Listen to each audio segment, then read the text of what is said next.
This is Scott the Fix-It Guy. Our goal with our videos is to empower you to be able to do the repairs on your own and save a whole lot of money and also get that great feeling of having fixed it by yourself. Today we have an easy one. This is a vent hood where all of a sudden both lights won't turn on. The fan turns on, it does great, but the little lights won't. So I'm going to twist off this one cap here and then I'm going to pull the halogen light straight out and replace it with a new halogen bulb just to make sure it isn't the bulb. Usually when both lights go out at the same time though, it's something else. So push that all the way in and then turn it on, but still no light. I think it might be the fuse, so I'm going to take out this Phillips head screw here at the top. Got it turned off at the breaker. Should be one on the other side. It's missing, but there's usually another screw there. And then you can kind of wiggle and pull the upper part of this cover down. This is just a static cover that covers the vent tube. So I pull it all the way down as far as it'll go. And then there's two Phillips head screws that are holding in the bottom part. And also just look in here, take off this filter. Look up in here, make sure it's all good. It looks great. So I'm going to take out these two Phillips head screws that are holding the top part of the lower vent cover, and that's going to allow me to now, once I get both screws out, I can kind of wiggle and lift up and pull both of these away from the vent hood, and that's going to let me get to the electronics section. So I got them loose and I lift up, wiggle, pull back, and I got that off, and that exposes some of the parts that you may have to replace.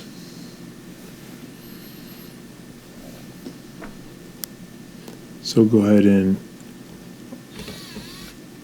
take a look at a couple of parts here. When we pull this out, you notice there's a little capacitor in there. Make sure you don't touch those connectors because it has a lot of voltage, but that's the capacitor for the motor. And this is just the plug cover. That's where the power comes into the range hood. And then this one down here is where the fuse hides, just two Phillips head screws holding it. The thing off to my left is the ballast that converts power for the bulbs, but it's very unusual that the ballast would go out. So check the fuse first. So I have to remove a little screw down here. I pull that off and there's a fuse holder. There's a little teeny tiny 4 amp fuse hiding in there. And we're going to check it with a multitester to see if it might be blown. So go ahead and unplug it, and I'm going to take off this little screw cap at the top by going lefty-loosey, and then I can pull out the little baby fuse, really tiny, and I'm going to check it with a multitester. You can even look at it sometimes and see though if it's blown. You'll see there's a little filament in there that is broken. But when I test it with my multitester, I don't get any continuity showing. So the electrons are not able to flow through this thing anymore, and that's why the lights aren't working. So the fan does work, but the lights don't. And this is a really cheap part. It's going to cost you less than $5 to get a couple of these. I got these at Ace Hardware. They're 4 amp. And these are I believe they call them slow burning or slow to blow. These are 250 volt. So go ahead and 4 amp, 5 millimeters. Put the 20 millimeters. Fuse back in, which is really easy to do. We're just going to put it into that little holder Here. and then put the cap back on and then just screw it tight, righty-tighty. And that's now going to let power go to the lights. Test it out. I wish they made this fuse a little bit more accessible. It's pretty hard to get to. So I'm plugging it back in. And we got nice lights again, nice and bright. So I'm going to put the cover back on, slide it into position, let it drop down a little bit into the lower part of the vent hood, and then I'll go ahead and secure those two Phillips head screws again that are holding it against. In this case, I think it's probably just sheetrock, but ideally it's going into some wood behind the sheetrock.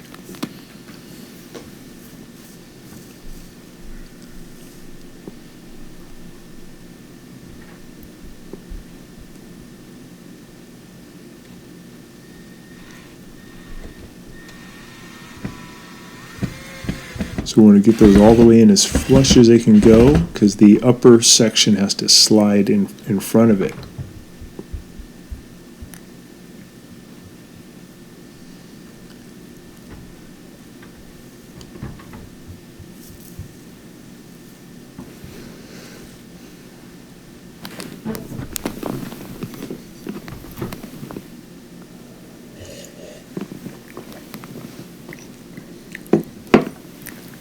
I think if I was the engineer, I would have made that fuse accessible once you take out the filter.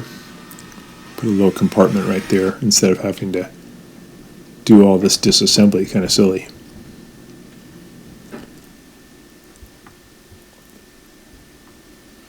So I'm just trying to line everything up to the same holes that were there previously.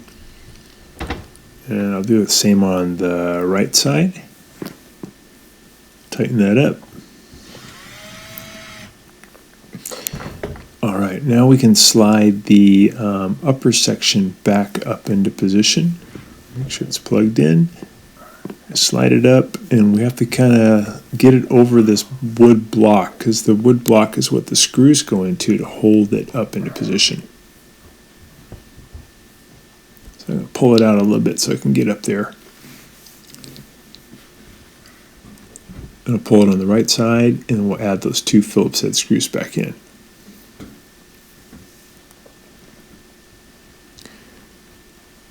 If you didn't have all this disassembly, this would literally take you, if you could just take off the filter and do this, it'd take you like 4 minutes, but with all this, you're probably going to be out about half an hour. I'm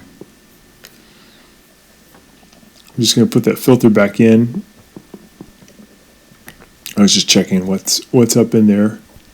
There was a housing. I'm going to put this housing back on by lifting it up in there and then twisting to the right. And that's it. Thanks so much for watching our video. We really appreciate your support. And when you get a chance, please press the subscribe button below so you can be subscribed, and also the notification bell so we can send you more videos about appliance repair. Please also give us a thumbs up if you enjoyed the video. If you really liked the video and it really helped you, please press this new applaud button and you can show your support and also get a nice clapping hands for your video. Thanks again.